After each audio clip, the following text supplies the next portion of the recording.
Greetings, friends, family, and survivors. I attempted to make this video yesterday, but the smoke visibility was down to a little less than half a mile, and it just looked so post-apocalyptic.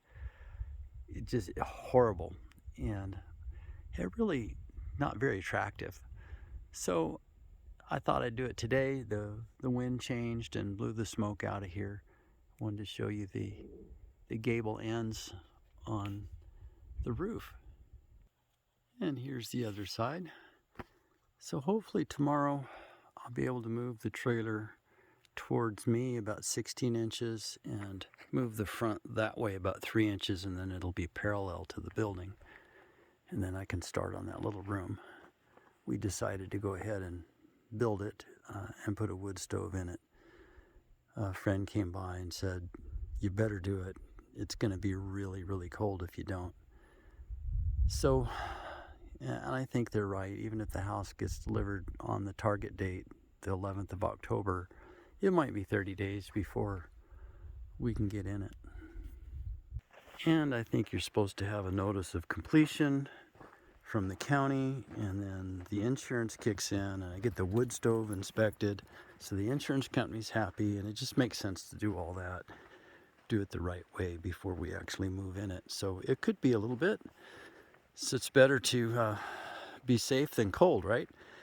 So Roy Amberg said, a friend of mine in Minnesota, he says, just build it with screws so you can take it all apart, and that's a good thing. That's what we'll do.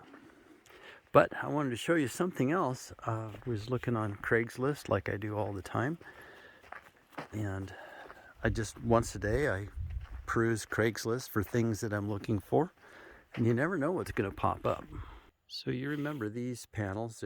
They were brand new, Canadian Solar. I paid 42 cents a watt. Found the deal on Craigslist. And so I found a great deal on some more solar equipment. I wanted to share it with you guys. Found this 24 volt wind and solar hybrid controller. So it's got a solar side and a wind side. Now this particular one has the dump load built in, and it's a 3-phase wild AC. So it'll work with one of my wind generators, but not the other one, which is a good start. So it came with this, and then it came with all this equipment was new and installed in 2009, and they only ran it for I think 6 years, and then it's been in storage since. So there's a FlexMax 60, and this one's like brand new. All the dates say 2009 on all the equipment. It also came with a VFX 3524, so it's a 3500 watt continuous pure sine wave off-grid inverter charger. And there's the mounting plate. It also came with an Outback Mate, and it came with the Midnight E panel. And one more thing, it came with a 3-phase fuse to disconnect.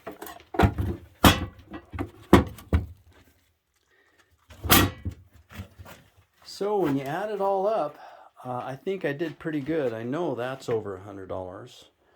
That's $650, and it's got all of the breakers and the shunt and everything in it, plus the cost of the lightning arrestor.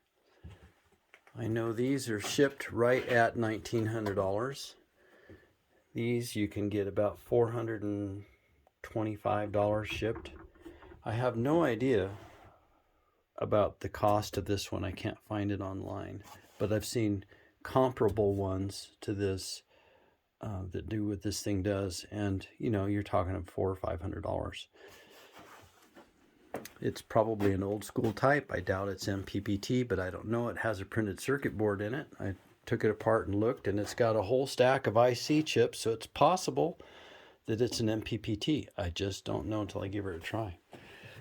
But that's an awful lot of equipment, and my number one attraction was this because this would make a great backup for the house. It would also be great to run the well.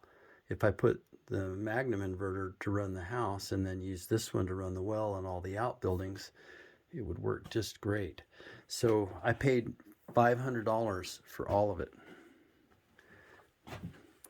And all the dates on all the equipment for 2009.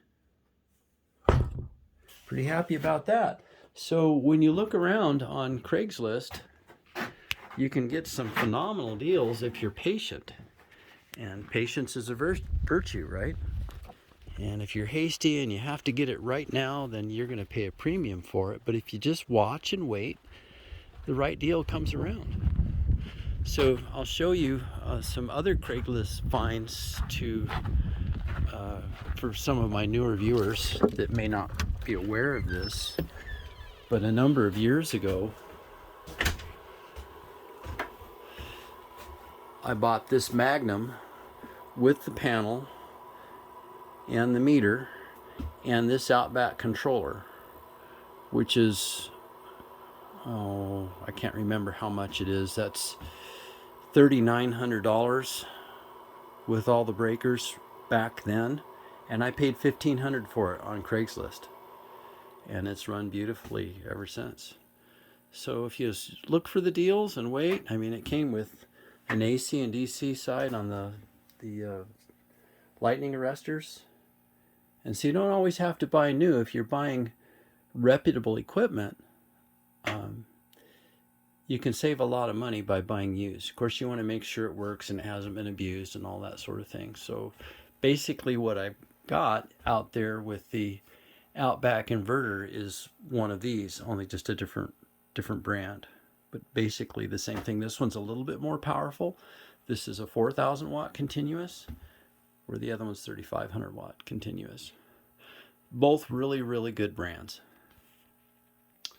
What that'll do is allow me to take this guy and I'll put it in my machine shed with the LiPo4 batteries from the fifth wheel and 500 watts of solar and the TriStar charge controller, and that'll just be on its own system.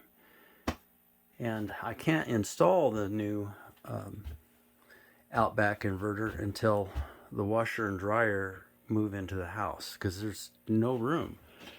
I can't really put it behind the door, and there isn't room here because the door opens all the way to here,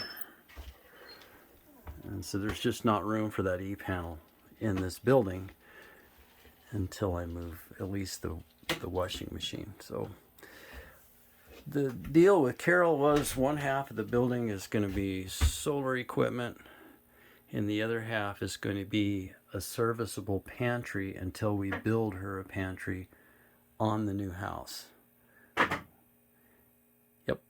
So probably a year or two, half of this room is going to be pantry. So I've got to move a chest freezer and put it against the wall in here, and then do some more shelves, and I think we'll get through the winter. We're going to have to heat this room though, there's no doubt of that. So I don't know if I showed you that I have the heater installed. I may have mentioned it in another video, but it's charged with glycol, checked for leaks. It's already programmed for the controller. So when I think I have it set at like 45 degrees, something like that. It fires up and heats up and turns off at 50, something like that. So to make it run more efficiently, I need to insulate, obviously, the reservoir and the pump, and I need to build a box around this and pack it full of insulation. And I'll just have the top of the box set right here in this area, and the BMSs will be exposed where they can cool if they need to. Then running the air conditioner. Yep. 28.2 is actually full. So I think it's gonna work. So I picked up some Pure Blocks today.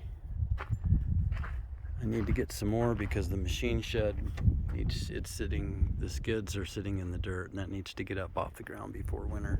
I've got the pier blocks for the little room extension for the fifth wheel, and I have some more grading to do, and it'd sure be nice if I did that after it rained some.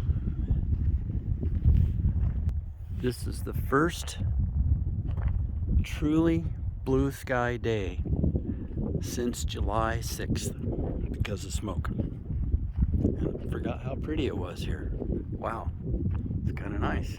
You can see just a little bit of haze from the smoke lingering. This morning the smoke was right on the ground, and you almost couldn't see the end of the property, just like yesterday. But